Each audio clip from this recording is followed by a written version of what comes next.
Hey everybody, I'm with Josh K today. Is your last name a secret? No, my my last name actually is Clunker. It's spelled Klunker. I know it's pretty uncommon last name. You don't see it every day, but Yeah. that's what it is. Awesome. Josh hit me up on one of my YouTube videos saying, "Hey, we should get together and talk about the carnivore diet and just our faith journeys." And he's like, "Oh yeah, I'm a coach on Rivero also." So hey, Josh, just introduce yourself and tell us, who you are, how you are you on a diet, how you became a coach. Let's see what your story is. Yeah. Right now I'm living in the Des Moines, Iowa area. Apparently, Oh, I need to go a to lot of hills. thing. And so I grew up around Sioux City, Iowa. I've lived in Hmm. Iowa my whole life. Okay. Um, Bit about me is right now I work in skilled nursing, long-term care as a physical therapist assistant, working rehab with those residents and skilled care individuals. And right now I do practice the carnivore diet, and I have been for about a year now, and it's Okay. been definitely something sustainable enough to where I've been on it for a year and really seeing the great benefits to it. And even though for a long time wasn't sure I really needed it, nor did I think it was sustainable. But Mm. now that I've gotten into it this long, I say, well, this actually might be the way to go for a lot of people. And so, the why I got into the carnivore diet is because I was battling a lot of arthritis pain in my mid back, Mm. um, battling mental fatigue, energy swings, um, some joint pain in my hips, some joint pain in my knees, um, and then just other general things as well. Just not able to have a good relationship with food. I feel like often too many times I was binge eating and didn't have quite that good relationship with food. I still had, cravings for sweets and sugars, even if it was artificial sweeteners or naturally artificial like stevia, allulose, things like that. So, you know, deep and down, I started on the keto diet Mm. and found some little bit of success on that. That just didn't sustain long term, and it didn't you know cure that relationship with food. And I started to see more of Dr. Sean Baker's videos on YouTube, seeing them more and more, and it just kept piquing at my curiosity. And I had Mm. a friend who's a chiropractor who's tried the carnivore diet, and I thought, well, if he's done it, and liked it, then certainly I might as well give it a shot. Start eating an animal-based diet. And I couldn't believe just, how much more satiating, satisfying it was than keto, but also the better results I was getting. The strength in my workouts was getting better. Joint pain was staying down, and really, because I was eliminating all the seeds, vegetables, things like that, which I didn't wasn't realizing had some of the lectins and anti-nutrients that were obviously wreaking some havoc on the gut, causing therefore some systemic inflammation and affecting any joint pain. So yeah, it was just a night and day thing. And hey, it makes life a little easier sometimes because you don't really have to worry about meal prep. You just go cook a piece of meat, maybe a few eggs. It's really simple. Yeah. And so yeah, that's just a little bit about my carnivore journey. Previously, throughout my life up till I was about 20, 21 years old, I was a very morbidly obese individual. I was up to about 330 pounds in high school. Mm. So yeah, I was I was very overweight, and just maturing a little bit through getting into working full time and starting to have some health issues arise like sleep apnea, lots of lightheadedness, fatigue, things like that.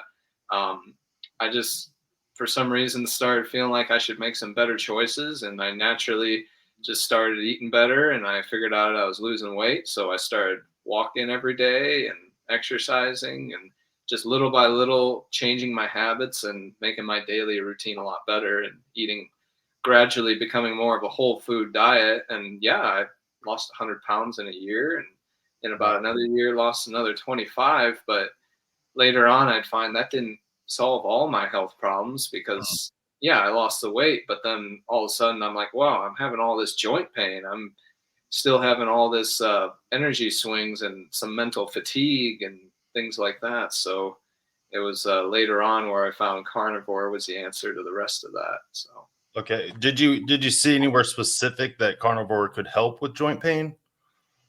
um, not necessarily. I just knew that carnivore would help to bring down inflammation. Mm. I think later on, I would find that a lot of people who are having extreme arthritis and joint pain in their knees, hips, things like that, found that their pain was minimal to none on a carnivore diet. And so it's just kind of one of those nice added benefits that I found later on. Um, but yeah, it's, before it, obviously, I have the arthritis in my back just mainly as a result of, being morbidly obese all those years with bad lifestyle and bad posture, that it obviously wreaked havoc on my spine. And so, obviously there's going to be permanent damage there that'll manage the rest of my life. But nice thing is carnivore is the best thing to manage it. And, as long as I'm staying true to it, there's minimal to no pain there. The mobility in my back is a lot better. And um, I mean, I'm always going to have a fairly kyphotic spine, kyphotic meaning so your mid back naturally has kind of a curve. It would be like a what do I want to say? Convex curve, but because of the arthritis, it's a little excessively curved. Mm. It's always going to be like that, but then again, as long as I keep up with a good diet and exercise, it's something I think I'll be able to manage. So Yeah, I'm glad to hear that. I'm glad to hear that it's a lot better. Not 100, but you know, it's way manageable. better. Yeah. But So, how can people find you, and well, how'd you become a coach? so you can obviously find me on my personal social media page right now. You can look up Josh Clunker Okay. on Facebook or on Instagram, and obviously I do post some. I do post my page and share it on my social media from time to time, and of course you can always message me, Okay. and I can always send you a link or more information about my coaching page. But Okay. that's about the best way to contact me right now. Mhm. And so, what gave you? Why did you end up being the coach? What what sparked that? Well, so I was working home health for about 10 months, which no longer I am because I just don't like it anymore. But while I was working home health, driving between houses, I could listen to podcasts. So, I was listening to Dr. Sean Baker's podcast. And one day I heard one of his interviewees, she was talking about the coaching certification. I was like, well, I didn't know there was a Mhm. carnivore coaching certification and fasting. I do. I also have the fasting certification. I've been practicing fasting for years, Okay.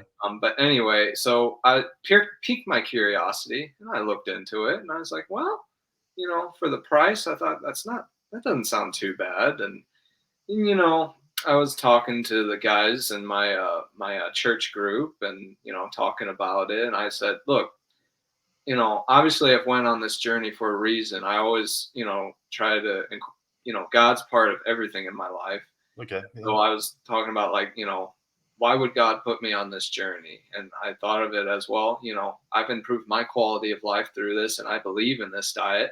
Mhm. And I believe a lot of people can really improve their ability to thrive and their ability to live with purpose through this diet to get healthier. And so I just said, I'm going to use this knowledge, this experience, these talents that I've been given, and I'm going to use it to help people. I want to reach out to others and tell them about this, to help them, help them be the best dad they can be the best mom they can be the best brother, sister, whatever, whoever you are to the people around you. I want you to be able to be that to your fullest and to be able to serve, God and live your greatest purpose, to the best you can and not be limited by your health or anything like that. So that was kind of the the processes going through why I became a carnivore coach and how I found out about it. And so, yeah. Yeah, awesome. Yeah, it was similar for me. It was just one of those things. I'm like, well, should I do this? Because I kind of felt like I fell into the carnivore diet, and then I started getting healing, and then I was ordained as a pastor in 2006, so I've been doing like parachurch ministry, outreach and stuff for a long time, and it's like, well, how do I I'm like, how do I deal with this with my faith? Like, how does this fit together? And I feel like I'm still putting it together. I think there's some awkward things that I haven't been able to work through in my mind. But, you know, one thing that I knew for sure is like one of the most practical ways you could help somebody is by being available. So I just tried to practice what I preach because I preached that before. Be available is practical. So I was like, you know what? I'm going to be available. And I think that step of faith has played out in a good way in my life. So I'm thankful for that. So yeah, I have that similar. Just had a. It's like wow, I kind of have a burden, for seeing people's health, but I also have a burden to never make people feel bad about who they are currently. Yeah, and I've always said that the best gift you can give someone is your time, because think about Mm, it. You can give someone money and you yeah, can earn that money back, but you could give someone your time and you can't earn that time back. You've only got limited time. So the amount you give time to others means a lot. It's yeah, the that's best thing good. you can give. Yeah. So you kind of answered one of my questions I had Mm. talking about oh, just how the carnivore diet has affected your ability to serve God and how you incorporate it into your faith. So, one question I had to you was just first off, how did you discover about carnivore coaching initially? Um, it was somewhat similar, watching Dr. Sean Baker's stuff on YouTube and some of the podcasts. And it took me a while to realize like, carnivore diet was his website and Revero. And it took me a while to put that together. And then I can't remember exactly where I saw it, but I was like, should I do this? And I was talking to my wife, should I do this? Is this, it's been a long time. I feel like I've invested in my own education. I feel like it's just been a long time, like putting money in, I'm always trying to read, I'm always trying to study in general, but it's been a long time. I'm like, should I do this? Because, I got a wife, I got a bunch of kids, and it wasn't super expensive, but it was, it was over a month worth of steak. And you make a good point there. I mean, it's pretty important. But, so I just kind of fell in that, and I saw it, and I just kind of I wrestled through it. Like, should I do this? And I was like, do you know what? If I've learned anything in almost 45 years, or I've been a Christian for 20 years now, since I was about 21, so a little over that. But it was like, if I learned anything, is you take a step of faith and just see what happens. That's And right. so to me, it felt like a step of faith, and it wasn't like there was nothing immoral about it or nothing weird, so it was like it's a gray area. So I'm like, I'm gonna take a step of faith in this area, and also what I know of God is like it just seemed kind of ridiculous for me to do it because I'm completely unqualified. But then, but that's usually how God works in my life. He says, "Hey, you're unqualified, but I want you to work at this, and then you'll see what I can do, just because you took a step of faith." So that's why I did it,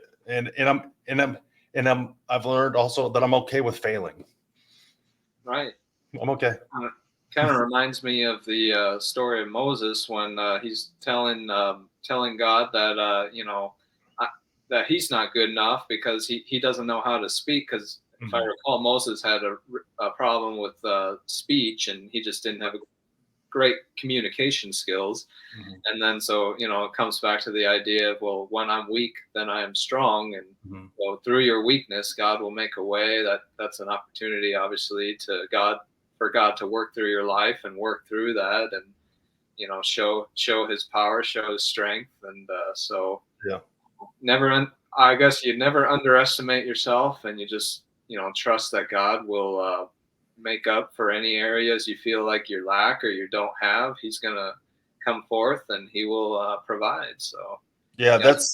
it's like here's my little sermon, because I've said this at my old church I used to go to. I became an elder, and I just, it popped in my head. I was like, okay, my name is Aaron, but I'm more like a Moses.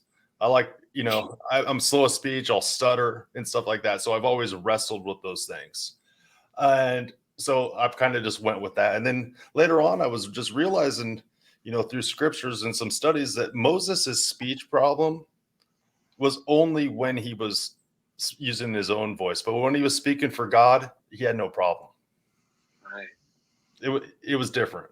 So when it comes down to your motives, be like, why are you doing this? You always got to make sure your heart's in the right place. Is your motive to serve God, to bring Him glory, to help others, or is it to serve yourself? And so I feel like that's always, of course, something that helps us discern whether we're following God's will or not. Is where's our heart at? Why do we want to do this? Is it for our own self gain, or is it for God? So Yeah, and just you reminded me something about on the carnivore diet, because it's one of those awkward things for me.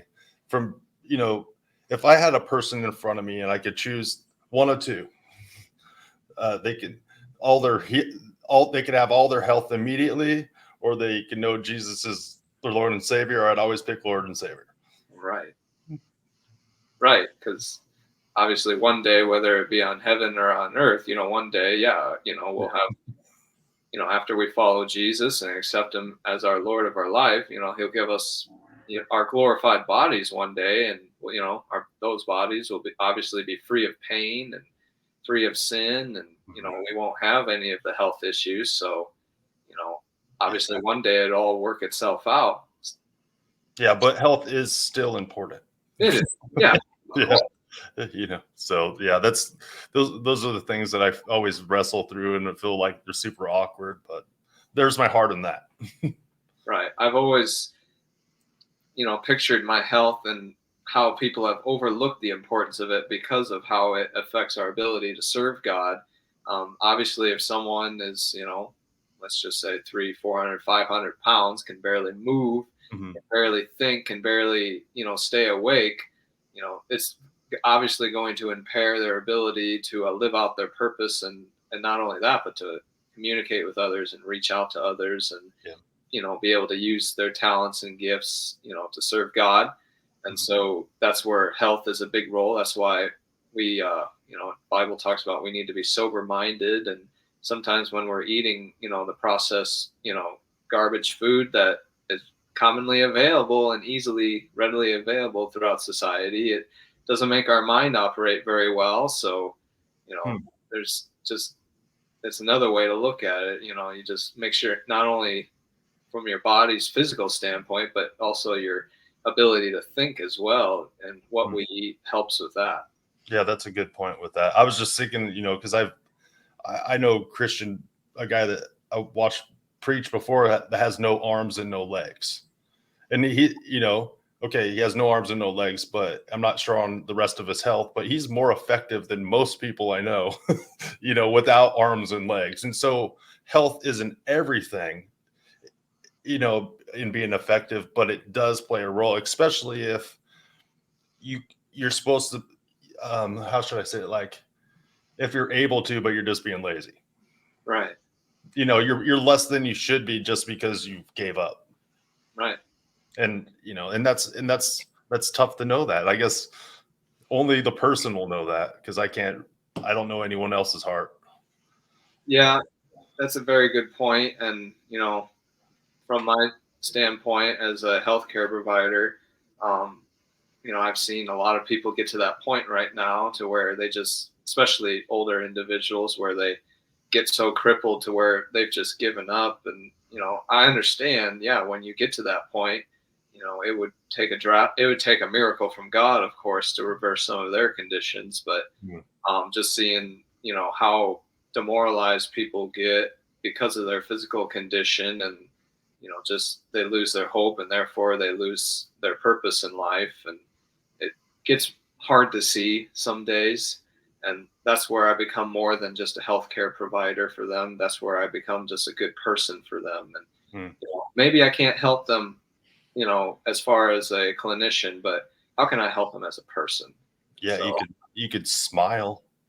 yeah, I give them encouraging words. I give them comforting words. I just listen to what they have to say, anything really, just to help them along their journey. But yeah, so I feel like many days, most days, I serve, more purpose than just being a PT assistant. I serve purpose beyond that.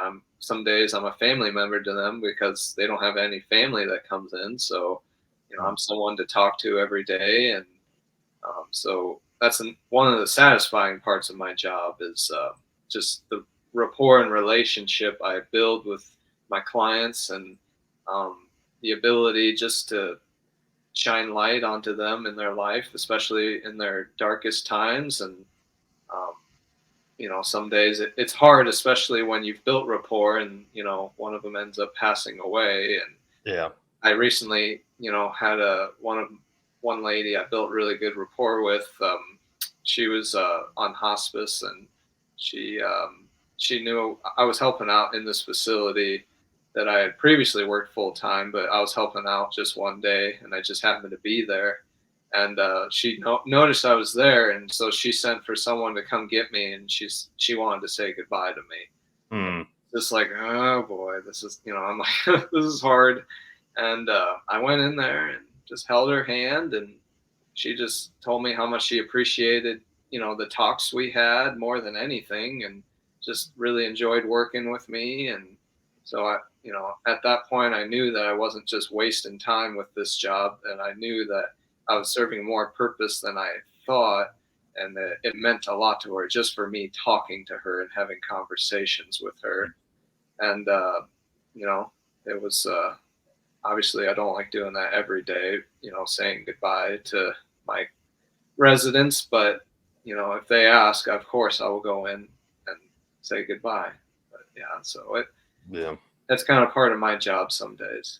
Yeah, I understand that. Like, a lot of like the things that I'm doing is a lot of my day to day is cleaning out houses after people pass away. So I have those opportunities with family members and Right. stuff too. Like yeah, the stories I could go on and on because I've done it for 20 years, but on and on about the, the situations where I was just put there, and I just knew I was there for a reason, just to be just a comfort, a human comfort in that moment. Right. So Absolutely. All right. So I'm going to choose another random question. I hope I can read my own handwriting. Um, so I guess my question for you: what is your most common meal while eating carnivore? uh, it is that's a good one. I would say the most common is like some kind of steak that I have in the sous vide machine, Gotcha. and it just depends what I find on sale. But it's typically a pound or so of steak, Hmm. What's and your then what's your and then cut? my preferred cut is ribeye, Okay, ribeye the New York. gotcha. Good choices. Yeah, I mean, um, I guess my preferred cut, when I can find it, and usually we find it a lot more here, but it is actually the chuck eye. Have you ever heard of the chuck eye steak? Yes, I bought a whole chuck roll and cut a chuck eye out of it. Yeah, yeah. I just love how it's about half the price, and then I Yeah. think, yeah, it tastes just the same as a ribeye in my books. But Yeah. um, I like other steaks as well. I enjoy the flat iron. Mhm. Sometimes I really enjoy flank steaks, or Oftentimes, you know what the picanha is? The pecan, I have. It's like a South American thing, and I'm Yeah, not sure exactly what the cut is, but I've heard of it. it's the sirloin cap. So you got your sirloin, and you have the top sirloin, and then on top of that is you have a sirloin cap, and that's your picanha. Okay, Yeah. I have not seen picanha. Right. Well, yeah. Usually they're a little bit harder to find. Like, they're gaining popularity, of course, thanks to the media, and so I don't know. I don't know what else they may be labeled besides picanha or sirloin cap. I remember we used to, when I worked at grocery store, we used to cut them up and call them sirloin strips. But Oh, so you have some knowledge in this area. That's oh, not like expertise, no. But I generally know where all the cuts of meat come from and how they cut them and whatnot, and different ways you can cut them just from. yeah, and I know they name them different things at different places. Yeah, like the New York strip sometimes is, I believe, is called the Kansas City strip, if I'm not mistaken. Okay. But yeah, you're right. Definitely, wherever you go, each cut of meat has its own name, and Mhm. so, They come up with new names, so it's like, oh, this is new, but it's just the same thing, but just cut differently. yeah. Yeah. Well, Yeah. So I mean, yeah, I think I'm gonna buy more chuck rolls hmm just because the last one I got was $5 a pound, which isn't great, but it, I was able to cut it up and just make a lot of meals out of it, and it seemed it seemed pretty economical. And if I cut in, my second favorite thing is just hamburger, well, yeah, because it's easy. Like I cut that in, it's pretty affordable, for a guy. I need to eat. I'm 6'4", so I need to eat quite a bit a day well, to yeah. to get my protein requirements. But it's like, yeah. So those are my two things. But yeah, a lot more chuck rolls for me. Nice thing about a chuck roll is even if you mess up cutting it, it tastes great when you grind it up into hamburger and Exactly. so many. I mean, you can even cut those chucks into steaks, and I mean, sure, they're not the most tender steak, but Mhm. they still taste dang good. And Yeah. um, So the trick with that is sous vide 'em for like 24 hours. yeah, I could see that. Yeah. Um, well, traditional carnivore day for me, usually it's ground beef most of the time, just because of how versatile it is. I can make it either just crumble it up, or I can make it into a steak or multiple burger patties. But usually, about the most efficient, fastest meal for me is just to take a pound of ground beef out of the package, and I'll just smash it down in the pan whole and kind of make one giant smash burger, kind of like a smash burger steak, and Hmm. then cook that up. That usually doesn't take too long. And then alongside of that, I may have anywhere from 3 to 8 eggs, just depending on how hungry I am and how many eggs I have available. I may melt some butter in with that as well, but that's kind of the gold standard of my meals. Some days I mix it up in the winter times. I do a lot of chuck roast or arm roast or any sort of pot roast, and just crock pot it all day. And then when I come home, I can just eat that whole thing. And nice thing is, if I get a bone in, I can eat the bone marrow out of it. And I do incorporate Hmm. bone marrow into my diet. I think it tastes delicious. It's Yeah. nutritious. I don't see why you wouldn't want it. I like to, about once a month, I'll have some liver. I don't have Okay. it regularly, but I'll just have it once a month as a way to kind of recharge all the nutrients if I'm lacking in anything, because it's so nutrient dense. I just don't feel that it's really necessary to eat it on a daily basis, especially in large quantities. Not that I think it would really hurt you, but I just don't feel there's really a need to eat it on a daily basis. So I incorporate organ meats into my diet as I'm able. Usually more able when I'm buying like half a beef from the farmer, or if I'm able to find it easily in the store. Um, other foods I might add is I'm really big on pork steaks. Mm. That's one of the another staple in my diet, because they're dirt cheap. I mean, you can Yeah. Yeah. a Boston butt for, around here we can find a good deal and find it for like $1.50 a pound sometimes, and you can cut those into steaks, and they just got the perfect amount of fat to where it's, perfectly satiating. They taste great, and they really, quick and easy to cook. And sometimes I'll do, of course, a pork roast or a pork loin, pork chops. Or once in a while, I'll do chicken wings or chicken thighs or chicken hindquarters. I don't do chicken a lot just because, I mean, when you can eat beef and pork, why would you eat chicken? Yeah, I feel like eating chicken after eating a lot of beef. I'm like, Yeah, it doesn't taste the same. it's not the same. No. It's a good change up variety for the diet once in a while, but Oh, it's not something that's a main staple. But I obviously, this time of year I'm fishing a lot, and so I will. I see that fish thing on the back there, and then I did stalk you a little bit on your carnivore thing, and I see your fishing pictures. So, Yeah, I want you to stalk my Facebook page, and you'll see, and even more. you about crap your pants. Yeah. I do eat some of the fish that I catch, not all of them, but some, just enough to have like one meal of fish a week on average. Um, I don't need to eat fish from, the waterways every day, nor necessarily do I want to, just because of possible contaminants in the waterway. But Yeah, there's a lot of sketchy water here in Ohio. So yeah. I'm just like, Well, I mean, we're not terrible here in Iowa. I mean, granted, we have a lot of farmland, and with farmland, they spray pesticides, herbicides, things like that that can get into the water systems. And it's probably a very rare chance to ingest any of that through the fish you eat. Especially the fish I keep are smaller. I don't keep bigger ones. As a fish gets bigger, it adds on more fat, and it's more.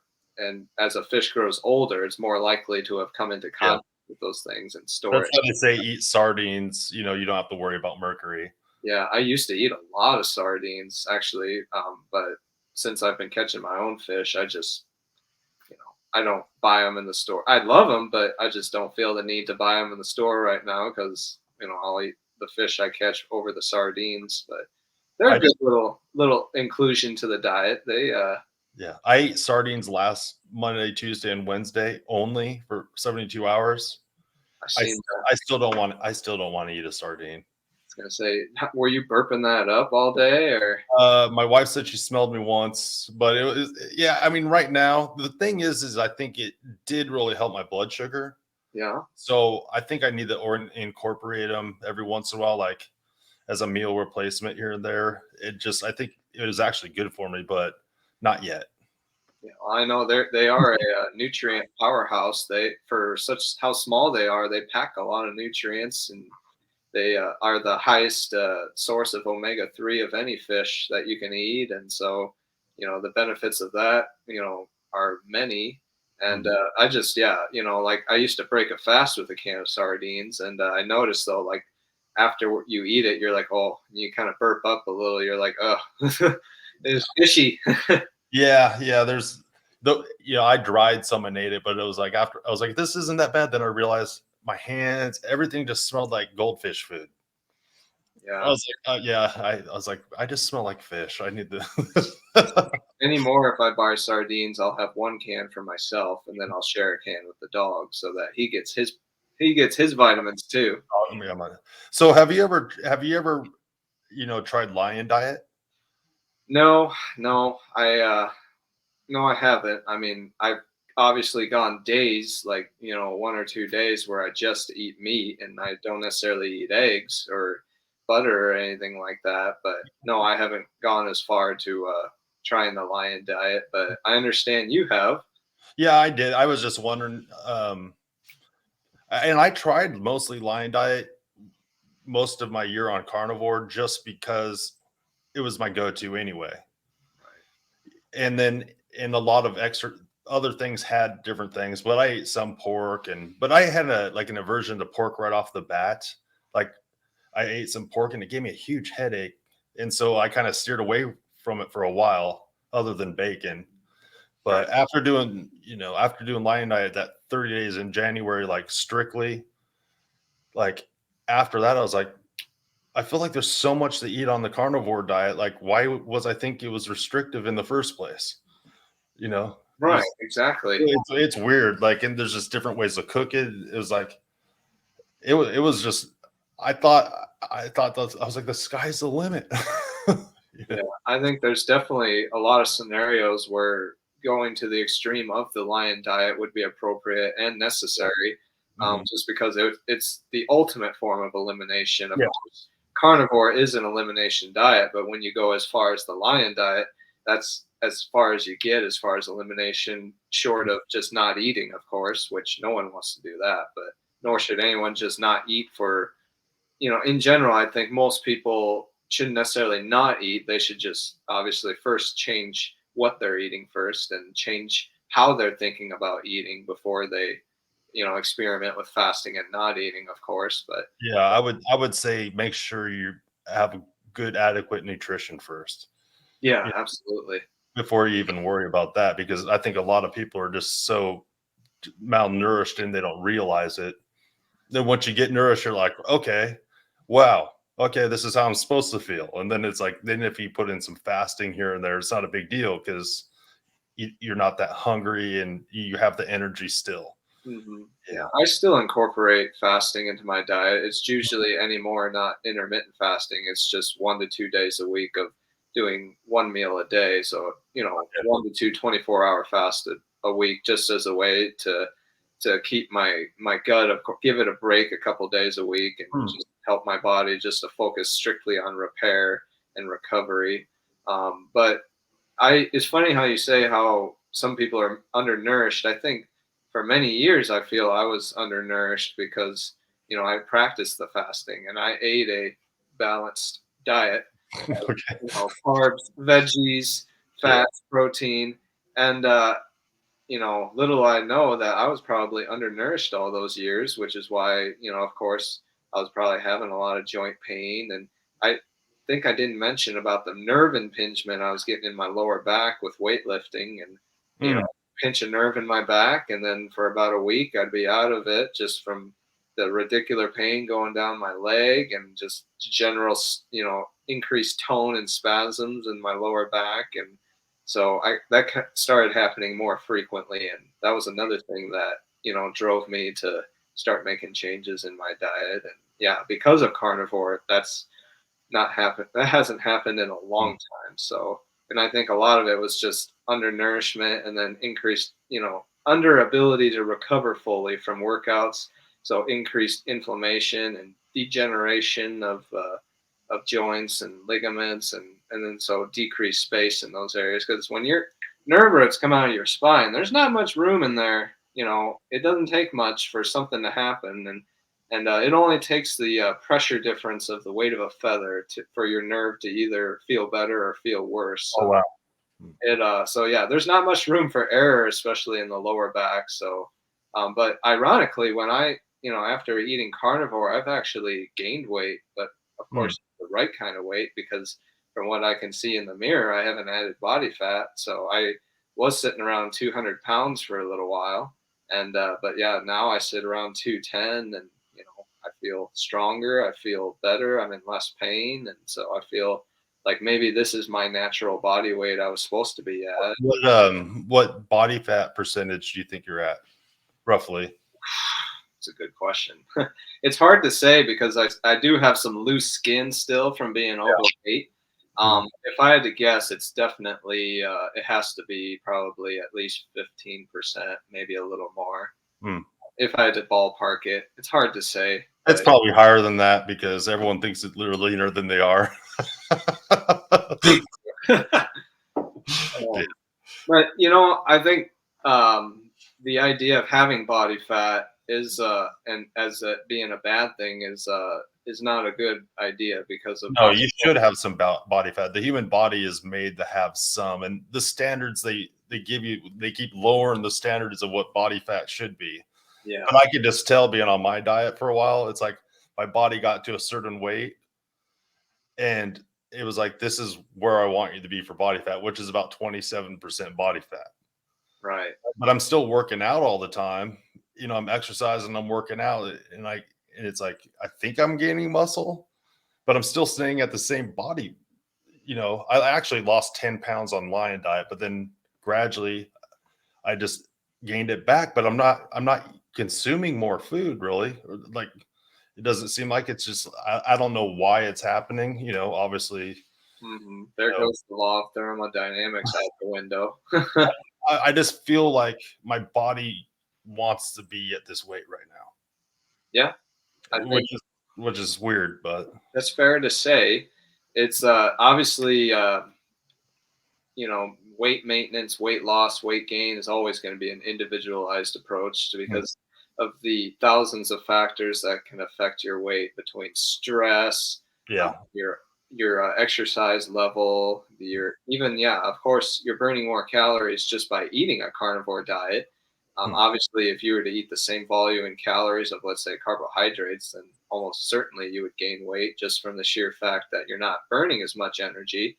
But yeah, it's there's probably even environmental factors such as how much sunlight you're getting and even how many people you're exposed to. I mean, the list goes on and on. And I just feel sometimes, people get too stressed about being perfect about their weight and too stressed about maintaining it. And I just say sometimes you just have to not worry about it and just worry about how you feel, worry about how you're performing, how you're living your life, and the rest figures itself out. So people get in and of itself get stressed over the weight, and I think that in itself is increasing their stress and causing them to gain weight.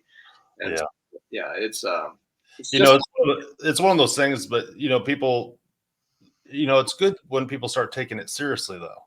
it And that's is. it's going to cause some stress, but hopefully after a while you're able to kind of mellow out a little bit about it.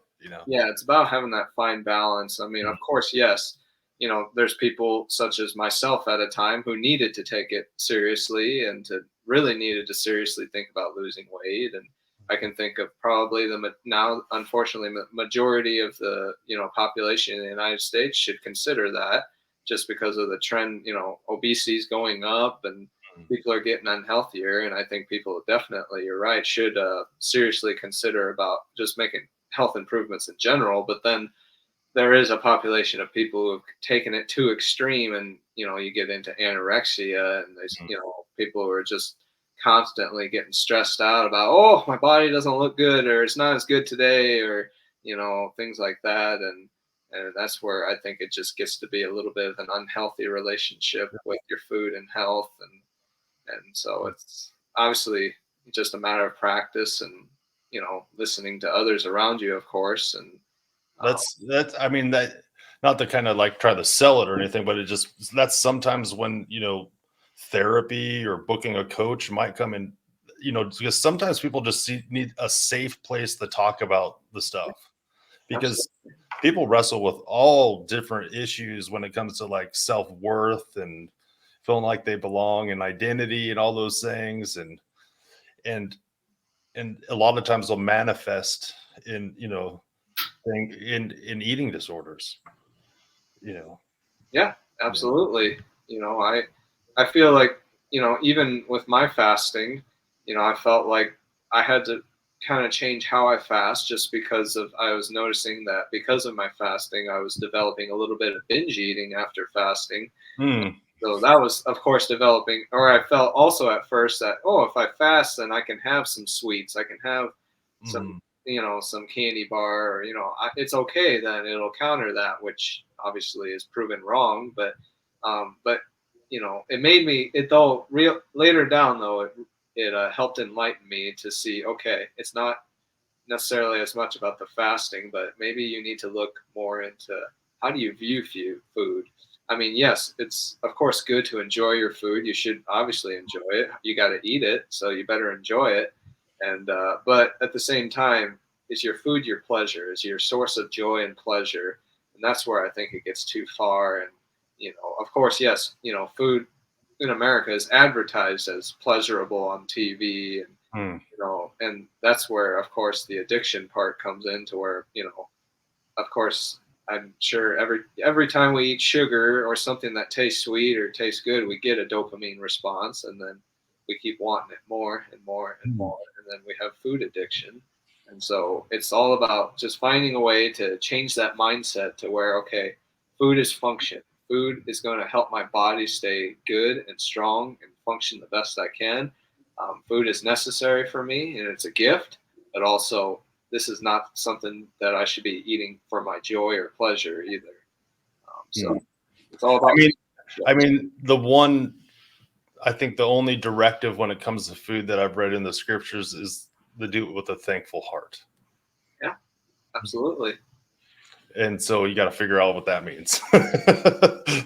Well, you got to think about how many people in this world are actually starving, and how good we have it here with all the food we have.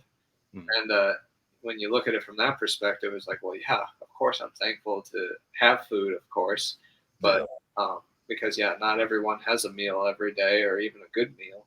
And we have a source of obviously great agriculture, and we have great livestock sources here in the United States, and so we're obviously truly blessed in that matter. But yeah, you're right. Just having that thankful heart of not only thankful for having food, but thankful that there's people out there working to make sure you have that food. There's farmers out there who are raising livestock, and there's obviously truck drivers who are able to transport it. I can't. Yeah. So. But yeah, and what's funny is my girlfriend was just mentioning the other day about how the Bible actually references meat almost 300 times, but it only references vegetables about 14 times. Okay, yeah. So it's kind of like I always think about like, well, that idea always pops in my head of what's this carnivore diet and how does it relate to our faith? And I feel like definitely just from how much the Bible references meat and livestock more, I would definitely for sure. We can't know for sure, but yeah. But I would certainly think that older civilizations like the Israelites and whatnot, they probably ate a good steady diet of meat because they didn't have fruit all year long. They didn't have. I don't even know if they had vegetables back then. If they did, they were probably a lot different. But they didn't have grain all year long. Things were seasonal. So what are you going to eat when you don't have those things? And yeah, it was different. It's funny because my wife, a friend, posted something about like the meat in the Bible way more, and I just like, well, that's like like. Yeah. Like here's the percentage of how much more meat than you should eat than vegetables. And my wife did some math thing. She's like, did you know that's like 777%? She's like came up with some weird Bible code or something. Like, Wow. I'm gonna have to ask her about that. I'm like, people get into that stuff. I think I think that's a lot of times it's just getting in the weeds with those things, but it's like, because from my personal standpoint is, humans were not created to eat meat if you believe in a, biblical creation. Right. But God had us start eating meat for a purpose. One, to eat it, but it's as a reminder that something has to die for us to live. That's right. Right. Really putting an emphasis on the fact, you need to be thankful for what you have. And, even if you do eat vegetables and stuff like that, there is loss, there is loss. You're affecting stuff still, but there's a much greater realization that something had to die for you to live when you're eating meat. And I think God uses that as a tool to kind of draw us to himself, which, that's my personal take on it.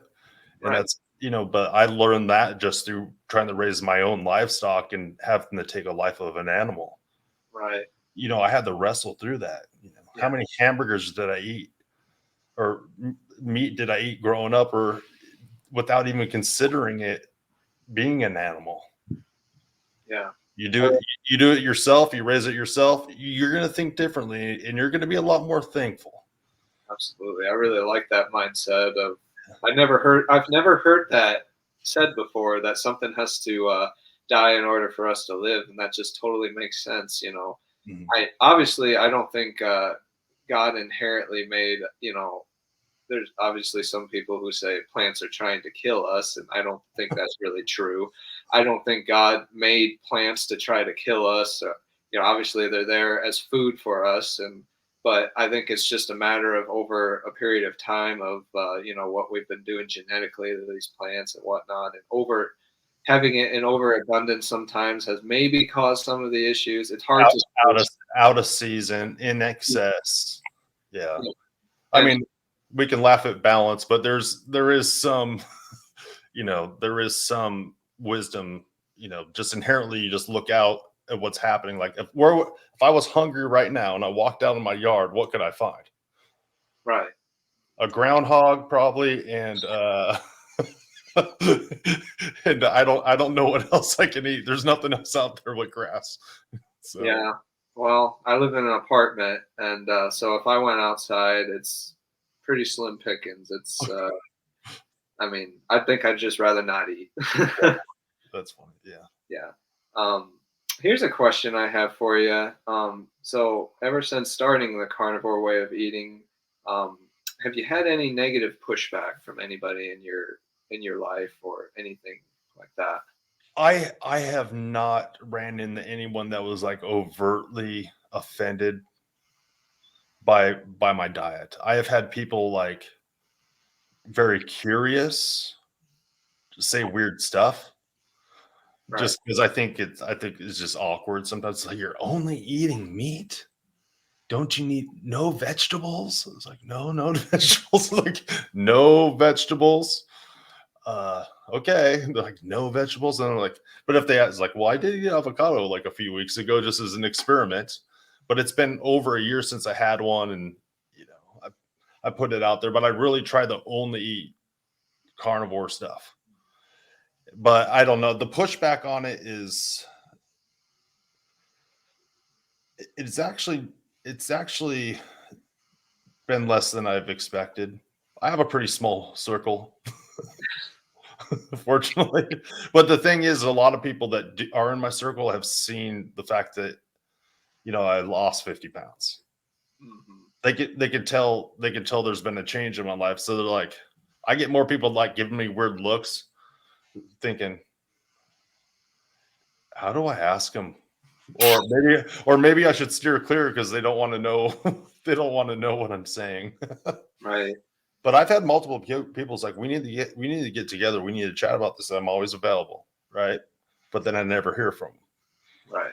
And I have a hard time like just hunting people down. It's like, hey man, it's obviously you have some problems. You're overweight. You're unhealthy. Hey, try this.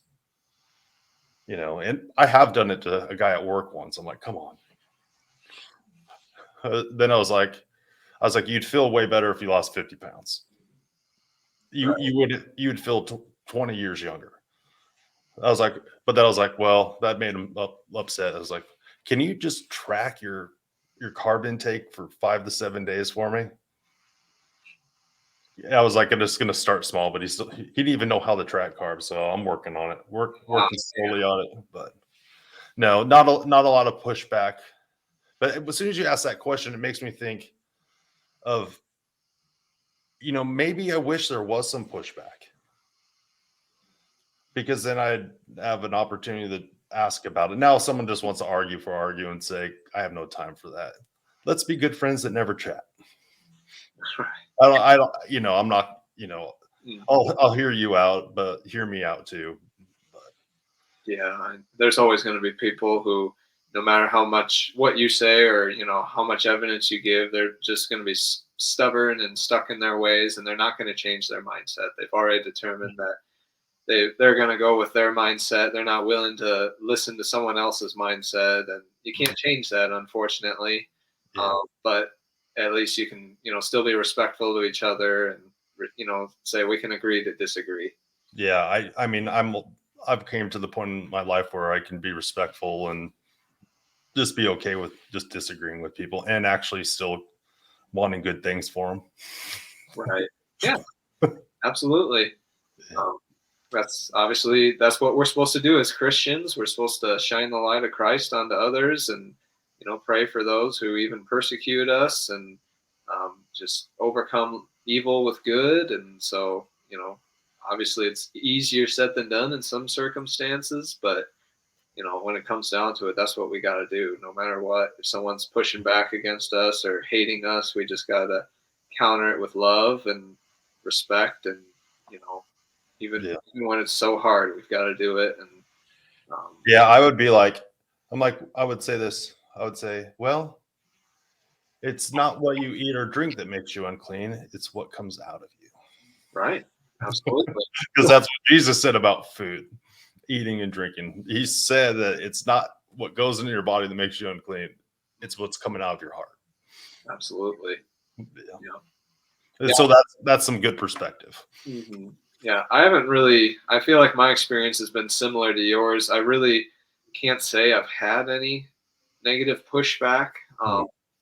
It's more when I tell people, they're curious, or they're like, well, same kind of response, like they're like, "Is that healthy?" It's like, well, I mean, I don't know whether you think it is or not, but it's working for me, and what I can see, it is healthy just from how nutrient dense meat is, and but yeah, I know I've definitely told my coworkers about it, and no one, of course, has said, "Oh, you're a heathen," or "Oh, you're just some sort of cow killer or whatever."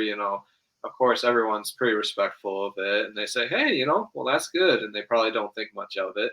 But no, I've never had anyone come out and like give me death threats, or or say, "Oh, you just you love killing animals," and it's like, well, I'm not killing animals. I appreciate the meat that comes from them, and they're being used, of course, to fuel my body. So but no, it's been pretty good experience. As I start to tell more and more people about it, there's more chance that I may get negative pushback, but I'm willing to face it, and just say, hey, well, no one's forcing you to do it, and you can just respect that this is improving my quality of life and improving my ability to serve out my purpose, and I'm not harming anybody by doing it. So you can just agree to disagree, and we can still respect each other's differences. Yeah, I mean, a lot of times that stuff is just, some of the like you're killing animal stuff. It's a little immature. Yes. From my opinion, it's very immature. Like I ended up starting hunting in my 40s, and so I kind of went through that process. And what I realized is often the farmers, the people that raise livestock, hunters, they're the biggest advocates for sustainability when it comes to animals and the wilderness, like in you with fishing. Like guarantee you care that there's fish in the water you're fishing, Well, yeah. and you want it to be sustained. You want to take care of the environment to protect those resources, Yeah. right? And so it's more valuable to you because in that a lot of times they just don't a lot of people don't even think about it. They'll just say stuff, but there's a lot of people in this world right now that would die if they did not eat animals. Absolutely. Would die. I saw a thing once. A bunch of people were going to a mission trip in Africa, and so some of the training for the mission trip is that the group had to get together and slaughter a goat. Oh boy. And it was like it was pretty graphic, but the look on their faces when I saw that, I was, oh my goodness. They just realized something had to die for them to live, and Mhm. they learned how to do all this stuff in training to go over there because they were going to do it over there and gift these communities with goats, you know, Right. and the food and stuff like that. But they made them, you know, butcher the animal, and and that was very eye opening to me. Yeah. Yeah. Um, and that makes me think also not only about, of course, not everyone has to butcher an animal. I mean, Exactly. Yeah. butcher for a reason, but just thinking about though in our society, how many people don't know how to cook? Oh yeah. It's Yeah. like, I mean, I think a lot of people are reaching out to the easy option of fast food and Mhm. takeout and whatnot just because they have no idea what to cook or how to cook it, and they don't know what to buy. And I just say, don't overcomplicate it. That's where it's nice with the carnivore diet. You Yeah. just buy meat, and you just, you don't have to get super complicated. You can be as simple as get a good hot pan and sear both sides and cook it to however you want it done. And that's a good meal, and it's gonna Yeah. taste good. And And it's, yeah, if you cook it too much, you're gonna working on your jaw muscles. well, yeah, I never thought of it that way, but Yeah. but Well, yeah, I noticed my jaw used to hurt, a lot more when I first started this diet, but now my jaw never hurts. because you got better at cooking. Well, I've always been a pretty good cook. I'm a worse cook now. I Oh, can cook meat just fine, but I don't remember how to cook all fancy. oh, I got a funny story for that. I don't So, of course, this weekend was Mother's Day. Yeah. And, me and my girlfriend, we decided to cook for her mom. And of course, we thought, well, she wants a carrot cake, so we'd make her a carrot cake. And so I've been out of. I used to bake a lot, but I've been out of it for a long time. So, my mind's pretty rusty on all of it. But recipe called for 2 cups of butter. Well, 2 cups of oil, but we use butter. And so my girlfriend's like, so I think that's going to be 8 sticks. And I was like, what? And then I was busy with other stuff, so I just said, okay, 8 sticks. I melted it and mixed up the recipe. We baked that cake and let it cool, and we poured, and then we took it out of the pan, and it's just dripping wet. And I'm like, what the heck? I'm like, this ain't right. And I look at a stick of butter, and I look at my girlfriend. I'm like, that's supposed to be 4 sticks of butter, not 8. And so this whole cake was just dripping in butter. The plate was just soaked in butter because of Wouldn't that be 2 sticks? no 4 sticks would be 2 cups. Oh yeah, okay. But anyway, so we still ate it, and oh my gosh, like it actually tasted good, but oh Well, yeah, you put something healthy in it. yeah, no, that's what I was thinking. I was like, man, I'm like so satiated from this, but not even a big piece of cake.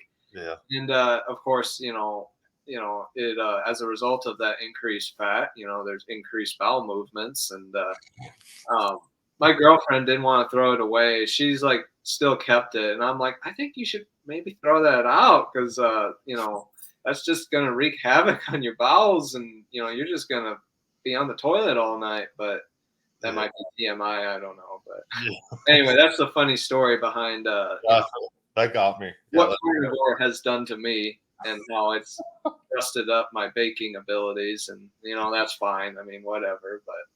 But that's funny. Yeah, always gotta have a good laugh in there. Awesome. Did you have any more questions, or was that? Yeah, I got more questions. So I guess what's your preferred way to cook? Do you like the grill? Do you like a pan? Do you like the oven? What's your go-to way to cook your meals? Yeah, I mean, it depends on the time of year, obviously.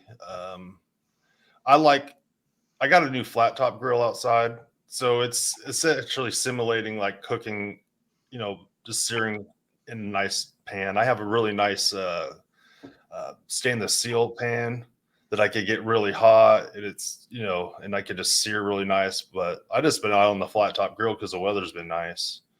Mm-hmm. So I prefer just being able to sear meat and that's it. Get a good Maillard reaction on it, but my sous vide machine has been my go-to, just because it's just been so easy. And literally today, my wife's like, she's doing carnivore right now, just randomly. I keep inspiring her to do it, but she's like, man, I love the sous vide machine, just because it was so easy. She was able to throw it in there, and then you just sear it up, and that's it. But I put searing. I don't have a grill anymore. I got my flat top instead. Mm-hmm. Braising. I mean, I guess I could boil meat, but no, no. I do some smoking of meat. I do smoke some, but mostly just searing on a pan or on my outdoor grill. But it's the same technique. Mm-hmm. Yeah, I haven't got a sous vide machine yet. Usually, well, just because I find other ways. If I want to do something like that to a steak, I usually do a reverse sear either on the grill or in the oven, which is similar. But I think, of course, if you had the ability to do a sous vide, your steak would come out more tender. But there's other ways you can sous vide, of course, without a sous vide machine. You can do it with a stovetop. It's not as precise, but it can be done. wintertime, the crock pot's pretty handy. If I want to do a pot roast, it usually comes out good. Yeah, I those are do, hard to mess up. yeah, I do like the oven occasionally, especially for bacon. But right now, because it's been warmer, I just take my gas grill and I take my cast iron griddle pan and just put it on there, and I just cook a lot of my meats and burgers and steaks on there, just because it's a little less mess cleanup. And Doing it outside. yeah, I do it outside. Yeah, yeah, And but yeah, otherwise, if it's raining out or if I'm just kind of short on time, I just get a good old cast iron pan going on the stove, and I can cook about anything in that. I mean, do steak, burger, eggs. You can, Mhm. I mean, if you can even braise things in there, you can do a lot of things with just a cast iron pan. So Oh yeah, yeah. that's kind of like the go-to when all else fails. And but yeah, I kind of miss. I used to have an air fryer, and those are nice to have, and they definitely make things a little bit crispier and a little kind of easy to make. But I just felt I can get by without it, so I just didn't. After it broke, I just decided, I don't need it. I'll just I've used my air fryer briefly, but I haven't gotten too far into it. yeah. Yeah. Yeah, I mean, and air fryers are getting so stinking expensive anymore. They can be. Some are cheaper, but I just felt, I'm not gonna spend that money on an air fryer when I could just spend it on food, and I can still cook that food pretty good. Fair enough. Yeah. Yeah. So yeah, I mean, I try not to keep it. I try not to overcomplicate it with cooking. I just say, well, I mean, it's still gonna taste good no matter how I cook it. So Mm. it's just a matter of if I want to be, have a little excitement in my cooking, or if I just want to get something cooked so I can get going with my day. Yeah. So there's difference if you want some artistry or you're just hungry. Yeah. Yeah, Yeah. definitely. Um, okay, let's choose another random question. So, when you started Carnivore, what was the hardest food for you to give up?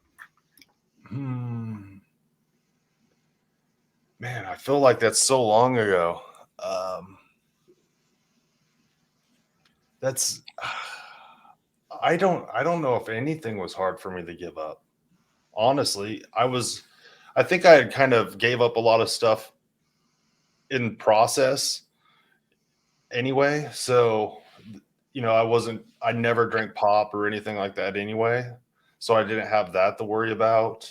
Um,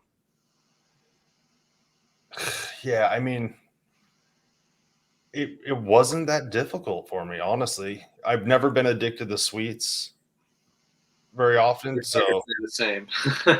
So I like every once in a while, like I would crave sweets, but not all the time. So I mean, I'm thinking about it, I'm like, am I fooling myself? Is there something that really got me? But I've always been the kind of person that liked the meat anyway. Yeah, But I'm not.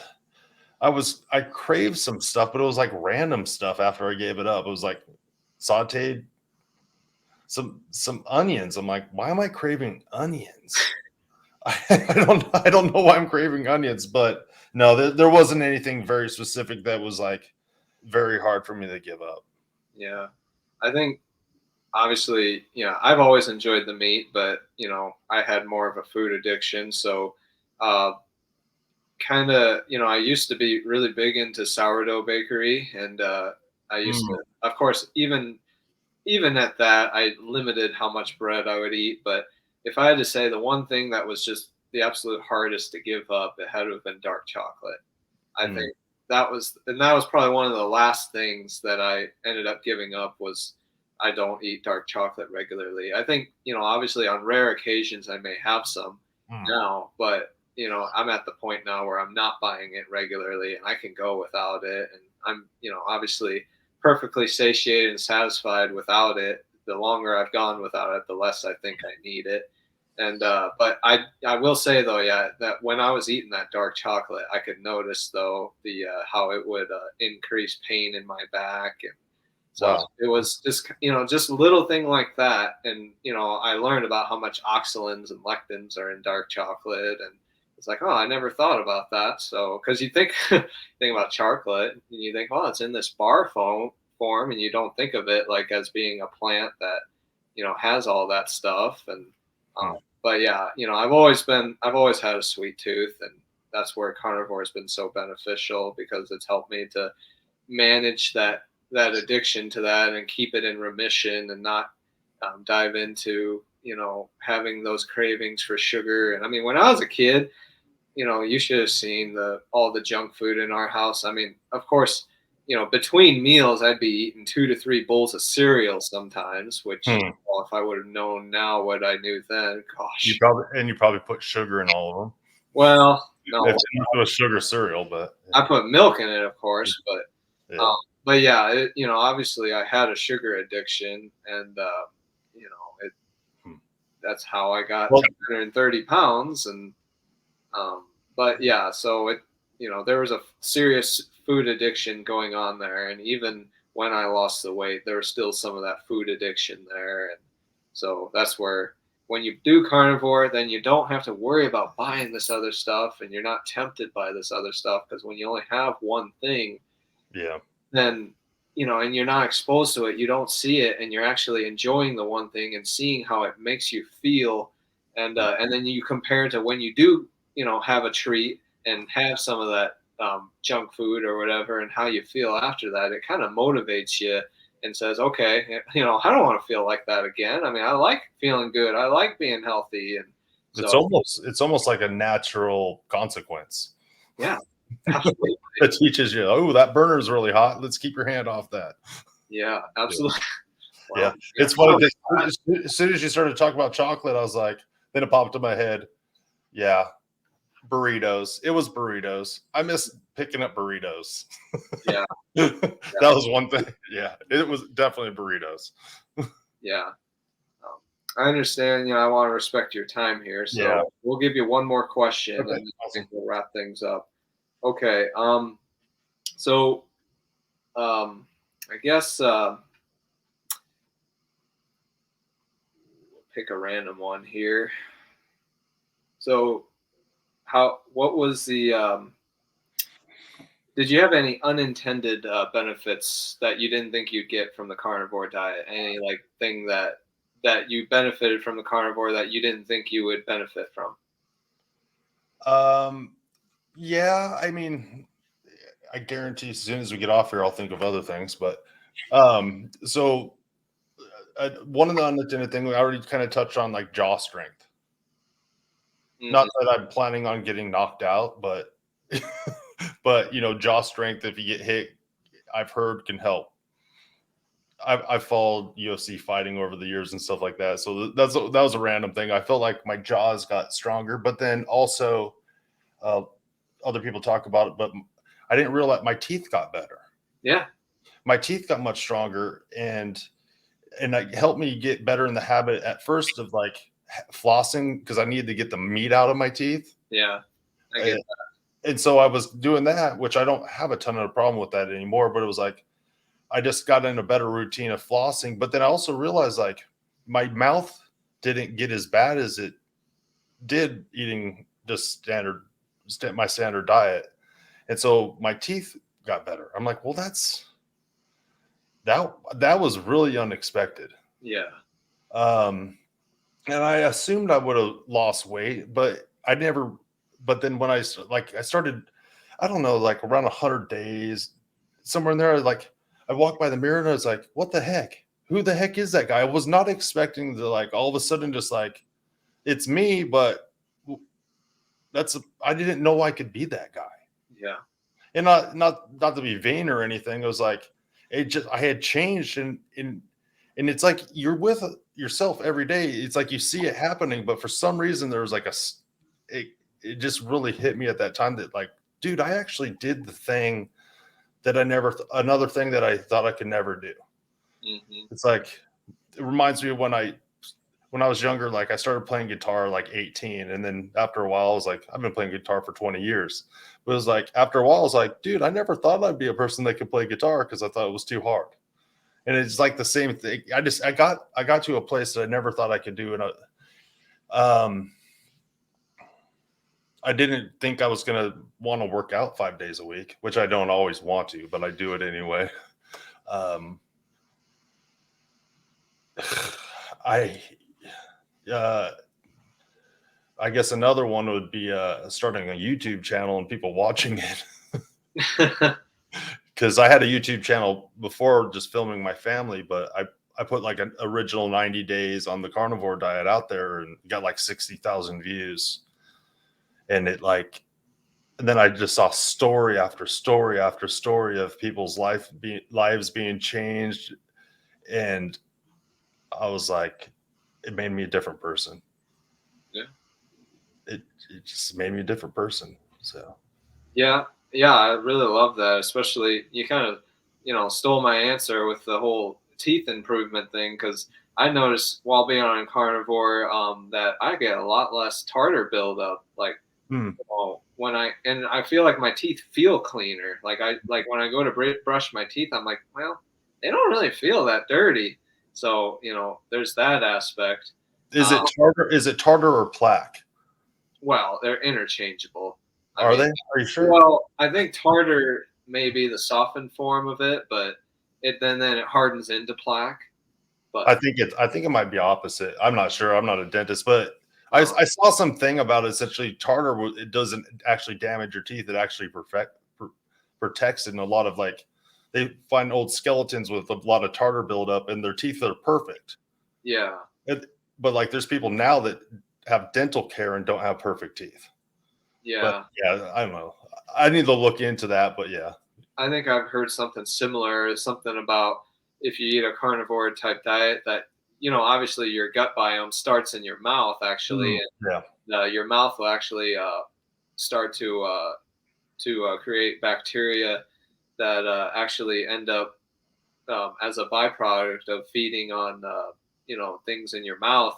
They create hydrogen peroxide, which of course a lot of people use to whiten their teeth. Well, you got bacteria in your mouth that can actually naturally produce that. If I recall, I think I that's remember interesting. hearing that right.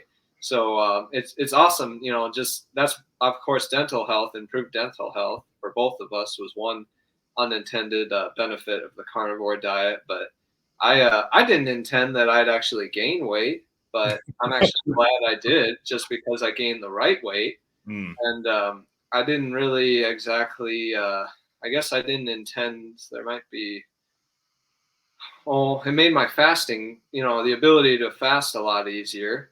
yeah, Just yeah, when you're eating things that keep your blood glucose more stable, then it's going to naturally be easier to do a fast after that. And mm, especially when what we're eating is so much more nutrient dense and absorbable that our nutrient stores end up don't getting as depleted or depleted at all. So then when you do go for a long time without eating food, you're not going to feel that urgency to eat or need to restore some of those nutrient stores, and you're going to be able to better maintain it as well. So that's about the main um, benefits I wasn't thinking I'd get of carnivore diet. I mean, obviously I wasn't doing it to improve my gym strength and performance, but hey, it's a nice little benefit at least. I mean, it's nice to know that I can, lift stronger. I can recover faster. I don't have the aches and pains as much after. I don't get injured as much. Last year I ended up having 2 knee injuries, and well, thank the Lord that I pretty much recovered for them. I mean, I'm still not going out and like, doing fast cuts or, running at full speed or doing ballistic movements, but mm. I'm lifting heavy and, lifting heavier and heavier and getting stronger in my legs than I ever have been. And I've had minimal to no knee pain. So, I mean, I'm just thankful to God for that He's obviously, allowed me to find this way of eating so that, of course, it keeps the inflammation down in my body and my joints so that I can do all these things well. And of course, I want to do these things not just for my health, but I want to do them to encourage others that you can do these things too. You don't necessarily have to do it at high level, but just, do simple things. Go take a walk. Go, do some body weight squats. Go do some push-ups. You don't have to do any, you don't have to do, hang cleans. You don't have to do snatches. I mean, you can just do basic things and you have extremely good benefits from it. And everyone has to start somewhere, Yeah. and, no one starts at the top. So, Well, and really diet will diet's way more effective than exercise when it comes to strength. But like if you have a good diet, you're gonna want to exercise and have the ability to start doing that stuff. And I never realized that I would be doing exercising this much and then doing my job and being stronger than ever at my job. I thought I was gonna have to give it up because I was getting old. But I just started getting in better shape. I'm like, oh crap, dude, I'm keeping up with these 20 somethings. I'm actually better because I have some wisdom too. Well, yeah, right. I mean, I, I've always thought that, age is just a number. And of course, every 90-year-old I sell that in long-term care about wants to smack me. But really, it's true.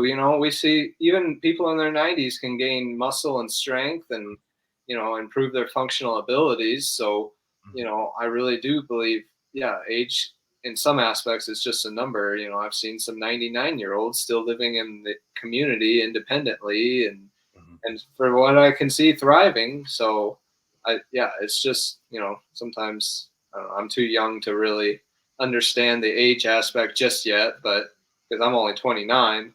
Mhm. But yeah, I'm sure as I get older, I'll probably start understanding that a little more. But I'm hoping to, of course, maintain my health as best I can as I keep going, and I want to help encourage others along the journey. Yeah, I mean, even much older people, we can't discount the how much hope affects people. Oh, absolutely. Because when you're actually putting some work into something, it gives you some hope. And that hope, also bring is good for your soul and your life, because like you're talking about people giving up and stuff like that. That's it's not good. You need hope, you know. Mindset is everything. Yeah. Well, I really appreciate you like getting a hold of me and just hitting me up, man. Like I've been wanting to do more interviews and just talk to people, and you're like, "Hey, we could talk about carnivore diet and about Jesus." I'm like, "Dude, Yeah. that's what I think about, besides like, my family. I got a lot of kids. I'm married with a lot of kids, so I Yeah. got I got some years on you. I'm almost 45 years old, and I got married about your age, and yeah, but now, yeah, I'm in a different place. But I mean, Jesus and my diet, and just taking care of my family, and just being available and healthy enough to keep up with them and provide for them. It's all I'll talk about. I can talk about this stuff forever. So I really appreciate you hitting me up. Yeah, not a problem. I really was, yeah, just wanting to get a hold of you. I saw you as someone that, had similar values to me and similar interests. And I was like, we got to just get together and, chat online and, just pick each other's brains out and see how how similar our journeys have been. And that, not only that, but we benefit just from, sharing our experiences and sharing our own different perspectives on the carnivore diet because none of us are going to have the same exact outlook Correct. on this Yeah. all. We're all going to have our own ideas to pitch in, and that's Mhm. what as a community of course makes us stronger because if we just share each other's ideas and willing to listen and to at least try other people's ideas and just overall makes the community look a lot better. And I think this carnivore push, I think it's got the potential to go, far. I think it's got the potential, to go way further than any other diet trend. Because I really think, people can enjoy doing this when they start getting into it and seeing the benefits and seeing how it improves their function. And not only that, but I mean, who doesn't want to go eat a good steak every day? I mean, Yeah. And to me, I feel like I'm about the point that it's turning in more of a lifestyle than a diet. yeah, absolutely. Because I've done a lot of research at the grocery store, and there's crap in everything. Exactly. And I've learned. I've learned that a lot of that I don't need any of that stuff, and why does it have to be in there? I know. Drives me crazy. So, Yeah, absolutely. I all wish right, I well, could acquire. well, yeah, someone's gonna watch this and they're gonna want to find you. I'm gonna put like a link to you down there in case they want to hire you for a coach. You're a smart guy. I could tell you got some, you know, y- I'm you know, still learning. well, everyone's always learning. I think I'm just, starting to forget more, but carnivores help some with that. But just in the healthcare field and that kind of stuff, I Well, think. I know a few memory care facilities you can. Oh man, yeah. I'm just joking with you. I think some of that is divine. Some of the forgetting of stuff is just a little bit divine, yeah. But Yeah, I think it's God forcing me to make sure I put the stuff in my calendar, so I'm a little bit more organized I and might want to actually start using a calendar. and Period. be more. I'm trying to think of the word now. Now I can't remember the word. Just be more purposeful in the things that I do. You Yeah, know, be more intentional is what I'm really trying to do these days. But yeah, we'll amen. be able to find you, and we'll be able to let's keep in touch. And Yep, if anyone ever makes it all the way to the end of this video, hit me up. I want to do more talks with people too. So absolutely. yeah, and hit up Josh. He might want to do some. Yeah, you feel free to hit me up. You can email me, hit me up on social media. I'd be more than happy to talk and share ideas and help anyone along the journey.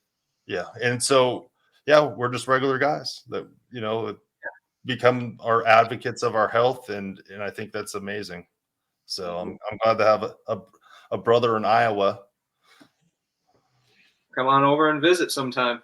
Yeah, go sledding down some hills. Well, we have some hills, but yeah, My great grandfather was from Iowa, so he just always told me about just catching catfish in the creek.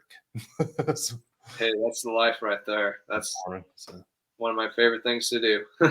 awesome. Well, you have a good night, Josh. Yeah, you too. It was awesome to awesome getting to talk with you finally, and I'll be praying for you and your family and your page and your success. And Mhm.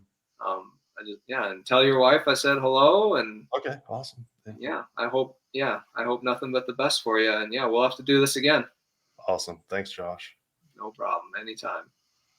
You want to just hold on real quick before Yeah, you go off? sure.